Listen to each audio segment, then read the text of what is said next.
None of your namby-pamby tea pish this time. I found myself back in the land of the employed after a little stint of not being so.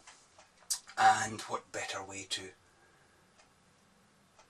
celebrate such a joyous change in circumstances with a little drop of Jura Origin, my favourite 10-year-old single malt, in a Glencairn glass as well.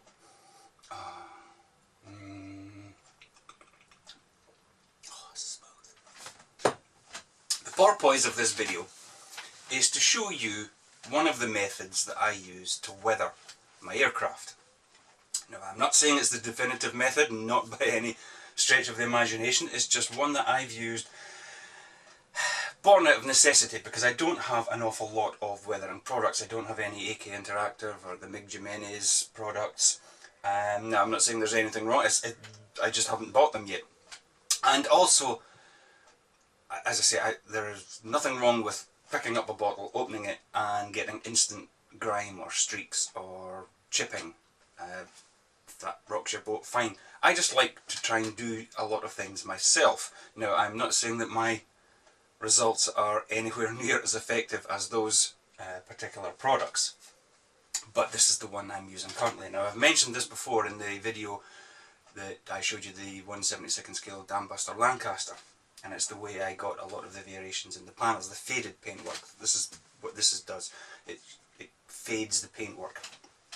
And how I do it is I'm using these washes from UMP, Ultimate Modelling Products, which, as I mentioned in that video, they're clay based. The pigments are clay based, so they're very, very, very fine, as opposed to things like the MkIb pigments that come in these little bottles that you're probably familiar with, which are quite a coarse particle. And what I've done is I've decanted them into little dishes, and once the liquid has evaporated, you're left with this ultra fine powder that can be used to change the colours, as opposed to adding a layer of grime or a grime effect or a dirty effect like the smoke and the mud do. These physically change the colour, and you're then seeing the colour through this like a filter almost, but it's a powder.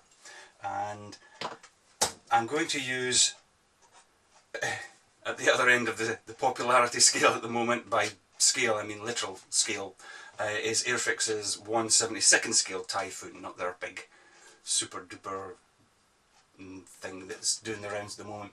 I'm building this one like the Lancaster to put on eBay again to sort of raise funds for the website, which is up and running, by the way, makingmodelsforyou.com.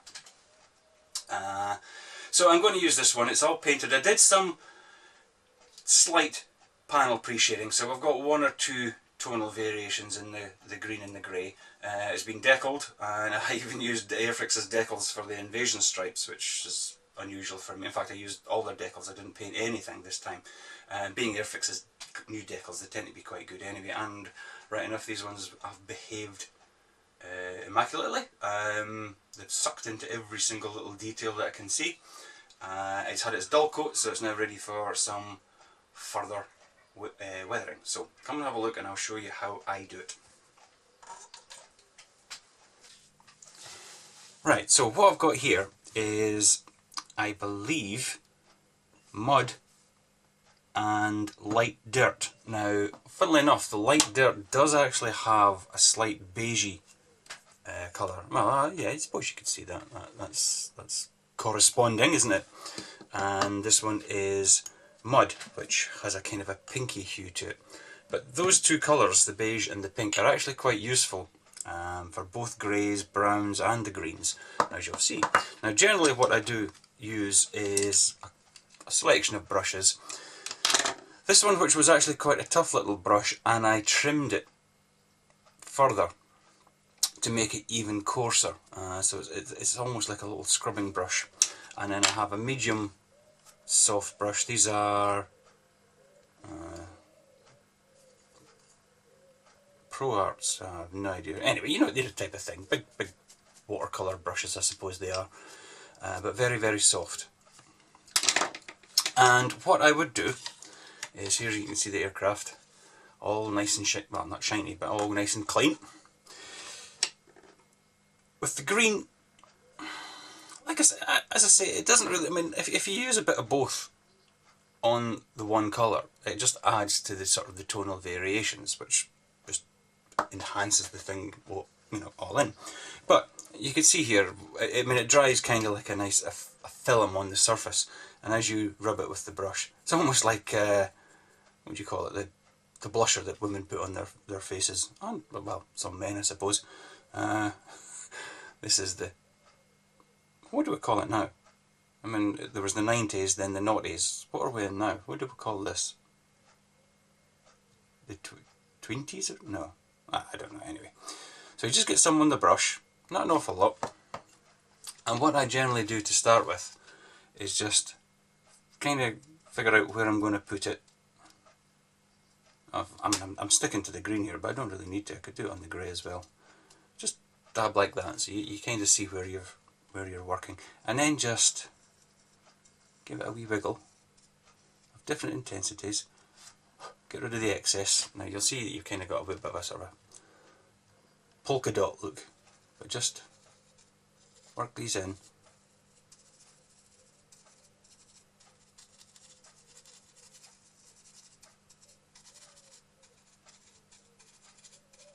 And then, with the little brush, always in the direction of the airflow, just,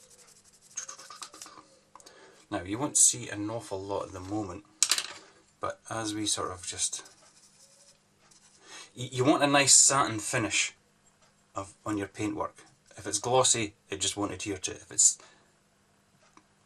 you know, what would you call a heavy matte, it could be too textured a surface finish, in which case the pigments will adhere just a little bit too much. I mean, it's handy just to come back over and redo the little areas that you've done, just maybe bring in another wee bit of colour here and there.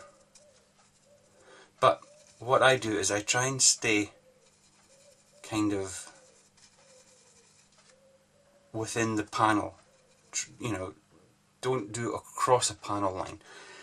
I'm not saying that can't work. In fact, let's see what if I do it right over this bottom corner here, and then just, as I say, scour it in. That's pretty much what you're doing.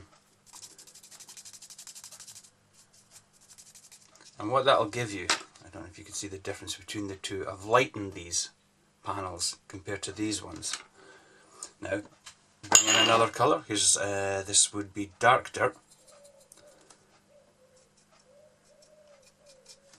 Maybe towards the panel lines, if you want your panel lines darker. It's just, it's one of those effects that quite often you don't really see happening, which can be quite tricky, because, you know, we're used to putting something on our kits, on our models, and seeing an instant effect. And this method is so subtle that it does take a few goes to build up the intensity of the colour, or the pigment, or whatever you want to call it.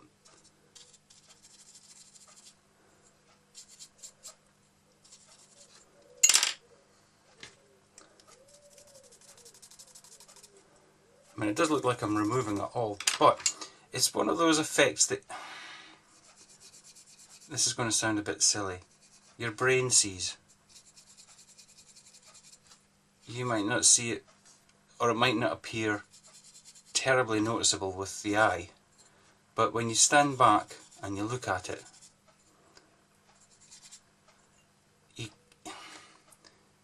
you are aware of the effect, as opposed to, you know, saying, oh look, there's a variation in colour there, and there's a variation in colour there.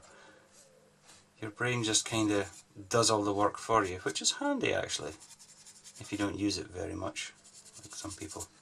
I don't know if you're seeing the difference now between the two wings. From where I am, I could see, like, certainly this panel, one of the larger panels compared to the panel on the opposing wing, now looks nicely faded, this one as well, so don't forget the greys.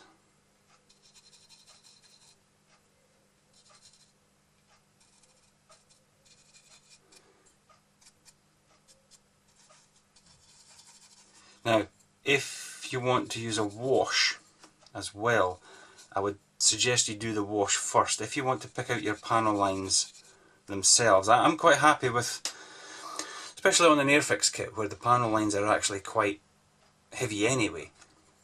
They therefore create their own shadow because they're so deep that you don't really need, I personally feel, you don't really need any additional, sorry, I'm just wobbled the camera there, you don't need any additional highlighting of them, as it were. They're strong enough as it is. And this way,